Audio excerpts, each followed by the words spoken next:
उत्पत्ति अध्याय 27। याकूब को आशीर्वाद मिलना। जब इसहाक बूढ़ा हो गया और उसकी आंखें ऐसी धुंधली पड़ गई कि उसको सूझता ना था, तब उसने अपने जेठे पुत्र एसाव को बुलाकर कहा, हे मेरे पुत्र। उसने कहा, क्या आ गया?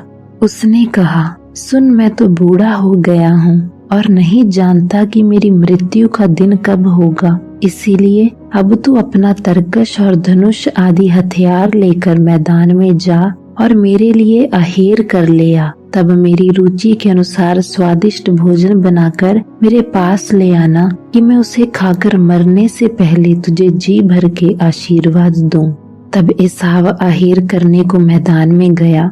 जब इसहाक एसाव से ये बात कह रहा था, तब रिबका सुन रही थी। इसलिए उसने अपने पुत्र याकूब से कहा, सुन, मैंने तेरे पिता को तेरे भाई एसाव से ये कहते सुना है, तू मेरे लिए अहेर करके उसका स्वादिष्ट भोजन बना कि मैं उसे खाकर तुझे यहोवा के आगे मरने से पहले आशीर्वाद दूं।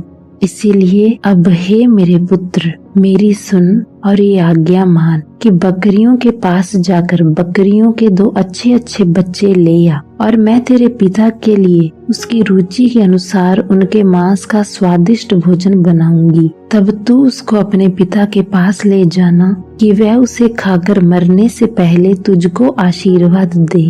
याकूब ने अपनी माता रिबका से कहा, सुन, मेरा भाई एसाव तो रोंआर पुरुष है और मैं रोमहीन पुरुष हूँ। कदाचित मेरा पिता मुझे टटोलने लगे तो मैं उसकी दृष्टि में ठग ठहरूंगा और आशीष के बदले शाप ही कमाऊंगा।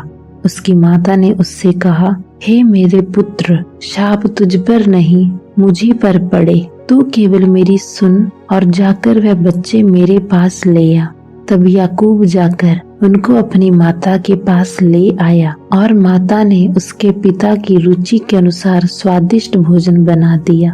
तब रिबका ने अपने पहलौठे पुत्र एसाव के सुंदर वस्त्र जो उसके पास घर में थे लेकर अपने छोटे पुत्र याकूब को पहना दिए और बकरियों के बच्चों की खालों को उसके हाथों में और उसके चिकने गालों में लपेट दिया और वह स्वादिष्ट भोजन और अपनी बनाई हुई रोटी भी अपने पुत्र याकूब के हाथ में दे दी। तब वह अपने पिता के पास गया और उससे कहा, हे मेरे पिता। उसने कहा, क्या बात है? हे मेरे पुत्र, तू कौन है? याकूब ने अपने पिता से कहा, मैं तेरा जेठा पुत्र एसाव हूँ। मैंने तेरी आज्ञा के अनुसार किया है, इसीलिए उठ और बैठकर मेरे अहेर के मांस में से खा कि तू जी से मुझे आशीर्वाद दे। इसहाक ने अपने पुत्र से कहा, हे मेरे पुत्र, क्या कारण है कि वह तुझे इतनी जल्दी मिल गया? उसने ये उत्तर दिया, तेरे परमेश्वर यहोवा ने उसको मेरे सामने कर दिया। फिर इसहाक ने याकूब से कहा, हे मेरे पुत्र, निकट आ, मैं तुझे टटोल कर जानूं कि तू सचमुच मेरा पुत्र एसाव है कि नहीं। तब याकूब अपने पिता इसहाक के निकट गया और उसने उसको टटोल कर कहा, बोल तो याकूब का सा है, पर हाथ एसाव ही के जान पड़ते हैं। और उसने उसको नहीं पहचाना क्योंकि उसके हाथ उसके भाई के से रोंआर थे। अतः उसने उसको आशीर्वाद दिया और उसने पूछा, क्या तू सचमुच मेरा पुत्र एसाव है? उसने कहा, हाँ मैं हूँ। तब उसने कहा, भोजन को मेरे निकट ले आ कि मैं अपने पुत्र के अहेर के मांस में से खाकर तुझे जी से आशीर्वाद दूं। तब वह उसको उसके निकट ले आया और उसने खाया और वह उसके पास दाखमधु भी लाया और उसने पिया। तब उसके पिता इसहाक ने उससे कहा, हे मेरे पुत्र, निकट आकर मुझे चूम। उसने निकट जाकर उसको चूमा और उसने उसके वस्त्रों की सुगंध पाकर उसको ये आशीर्वाद दिया, देख मेरे पुत्र की सुगंध जो ऐसे खेत की सी है जिस पर यहोवा ने आशीष दी हो। परमेश्वर तुझे आकाश से ओस और भूमि की उत्तम से उत्तम उपज और बहुत सा अनाज और नया दाखमधु दे। राज्य राज्य के लोग तेरे अधीन हों और देश देश के लोग तुझे दंडवत करें। तू अपने भाइयों का स्वामी हो और तेरी माता के पुत्र तुझे दंडवत करें। जो तुझे शाप दें वे आप ही शापित हों और जो तुझे आशीर्वाद दें वे आशीष पाएं। आशीर्वाद के लिए एसाव की याचना। जैसे ही ये आशीर्वाद इसहाक याकूब को दे चुका और याकूब अपने पिता इसहाक के सामने से निकला ही था कि एसाव आहेर लेकर आ पहुंचा।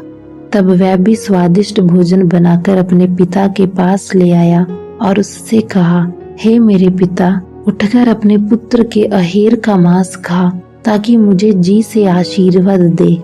उसके पिता इसहाक ने पूछा, तू कौन है? उसने कहा, मैं तेरा जेठा पुत्र एसाव हूँ। तब इसहाक ने अत्यंत थरथर कांपते हुए कहा, फिर वह कौन था जो अहेर करके मेरे पास ले आया और मैंने तेरे आने से पहले सब में से कुछ कुछ खा लिया और उसको आशीर्वाद दिया। अब उसको आशीष लगी भी रहेगी। अपने पिता की ये बात सुनते ही एसाव ने अत्यंत ऊंचे और दुख भरे स्वर से चिल्लाकर अपने पिता से कहा, हे मेरे पिता, मुझको भी आशीर्वाद दे। उसने कहा, तेरा भाई धूर्तता से आया और तेरे आशीर्वाद को लेके चला गया। उसने कहा, क्या उसका नाम याकूब यथार्थ नहीं रखा गया? उसने मुझे 2 बार अड़ंगा मारा। मेरा पहलौठे का अधिकार तो उसने ले ही लिया था और अब देख उसने मेरा आशीर्वाद भी ले लिया है। फिर उसने कहा, क्या तूने मेरे लिए भी कोई आशीर्वाद नहीं सोच रखा? इसहाक ने एसाव को उत्तर देकर कहा, सुन, मैंने उसको तेरा स्वामी ठहराया और उसके सब भाइयों को उसके अधीन कर दिया और अनाज और नया दाख मधु देकर उसको पुष्ट किया है। इसीलिए अब हे मेरे पुत्र, मैं तेरे लिए क्या करूं? एसाव ने अपने पिता से कहा, हे मेरे पिता, क्या तेरे मन में एक ही आशीर्वाद है? हे मेरे पिता, मुझको भी आशीर्वाद दे। यूं कहकर एसाव फूट फूट के रोया। उसके पिता इसहाक ने उससे कहा, सुन, तेरा निवास उपजाऊ भूमि से दूर हो और ऊपर से आकाश की ओस उस पर ना पड़े। तू अपनी तलवार के बल से जीवित रहे और अपने भाई के अधीन तो हो, पर जब तू स्वाधीन हो जाएगा तब उसके जुए को अपने कंधे पर से तोड़ फेंके। एसाव ने तो याकूब से अपने पिता के दिए हुए आशीर्वाद के कारण बैर रखा और उसने सोचा, मेरे पिता के अंतकाल का दिन निकट है, फिर मैं अपने भाई याकूब को घात करूंगा। जब रिबका को उसके पहलौठे पुत्र की ये बातें बताई गईं, तब उसने अपने छोटे पुत्र याकूब को बुलाकर कहा, सुन, तेरा भाई एसाव तुझे घात करने के लिए अपने मन में धीरज रखे हुए है। इसीलिए अब हे मेरे पुत्र, मेरी सुन और हरान को मेरे भाई लबान के पास भाग जा और थोड़े दिन तक, अर्थात जब तक तेरे भाई का क्रोध ना उतरे तब तक उसी के पास रहना। फिर जब तेरे भाई का क्रोध तुझ पर से उतरे और जो काम तूने उससे किया है उसको वह भूल जाए, तब मैं तुझे वहां से बुलवा भेजूंगी। ऐसा क्यों हो कि एक ही दिन में मुझे तुम दोनों से रहित होना पड़े। याकूब का लबान के पास जाना। फिर रिबका ने इसहाक से कहा, हित्ती लड़कियों के कारण मैं अपने प्राण से घिन करती हूँ, इसलिए यदि ऐसी हित्ती लड़कियों में से जैसी इस देश की लड़कियां हैं, याकूब भी एक से कहीं विवाह कर ले तो मेरे जीवन में क्या लाभ होगा।